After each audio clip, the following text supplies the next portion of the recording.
Autism అంటే ఏంటో తెలుసుకుందాం. ఆటిజం అనేది ఒక న్యూరో డెవలప్మెంటల్ డిజార్డర్ అండి. ఈ న్యూరో డెవలప్మెంటల్ డిజార్డర్స్ ఏంటి, ఎలా వస్తాయి అని నెక్స్ట్ వీడియోలో మీకు ఖచ్చితంగా ఎక్స్ప్లెయిన్ చేస్తాను. ఈ వీడియోలో మనం ఆటిజం సిమ్టమ్స్ ఏంటో తెలుసుకుందాం. ఆటిజం సిమ్టమ్స్లో ఫస్ట్ వన్ వచ్చేసి డెఫిసిట్స్ ఇన్ సోషల్ కమ్యూనికేషన్. పిల్లలకి ఎవరికైతే ఆటిజం ఉందో వాళ్ళు వాళ్ళ పేరెంట్స్ అండ్ కేర్ గివర్స్కి తప్ప మిగతా వాళ్ళతో ఇంటరాక్ట్ అవ్వడానికి ఇష్టపడరు. వాళ్ళ ఏజ్ గ్రూప్ ఆఫ్ పిల్లలతో కూడా వాళ్ళు ఆడుకోవడానికి కూడా ఇంట్రెస్ట్ చూపించరు. నెక్స్ట్ వన్ వచ్చేసి రిపిటేటివ్ మోటార్ మూమెంట్స్. బాడీలో కొన్ని మూమెంట్స్ ఇన్వాలంటరీగా జరుగుతూ ఉంటాయి.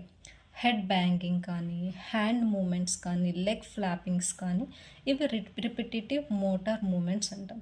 Next fixed routines. వీళ్ళు కొన్ని ఫిక్స్డ్ రొటీన్స్కి ఫిక్స్ అయిపోయి ఉంటారు. వీటిలో ఏదైనా చేంజ్ వచ్చిందంటే చాలా అగ్రెసివ్గా ఫీల్ అయిపోతూ ఉంటారు. నెక్స్ట్ లాంగ్వేజ్ డెవలప్మెంట్లో డిలే ఉంటుంది. And repetitive usage of speech. కొన్ని వర్డ్స్ని రిపీటెడ్గా యూస్ చేస్తూ ఉంటారు.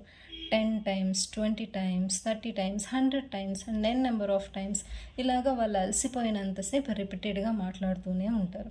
నెక్స్ట్ వన్ వచ్చేసి cannot use and understand non verbal communication. అంటే బాడీ లాంగ్వేజ్. మనం మాట్లాడేటప్పుడు ఐ మూమెంట్స్ చేస్తాము, స్మైల్ ఇస్తాము, ఐ కాంటాక్ట్ మెయింటైన్ చేస్తాము, కొన్ని హ్యాండ్ మూమెంట్స్ చేస్తూ ఉంటాం.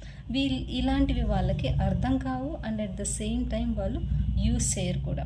అండ్ రిలేషన్షిప్స్ని కూడా అస్సలు మెయింటైన్ చేయరు. సో ఇవి వచ్చేసి కొన్ని common symptoms of autism. I hope మీ అందరికీ ఆటిజం అంటే ఏంటో అర్థమైంది. Thank you so much.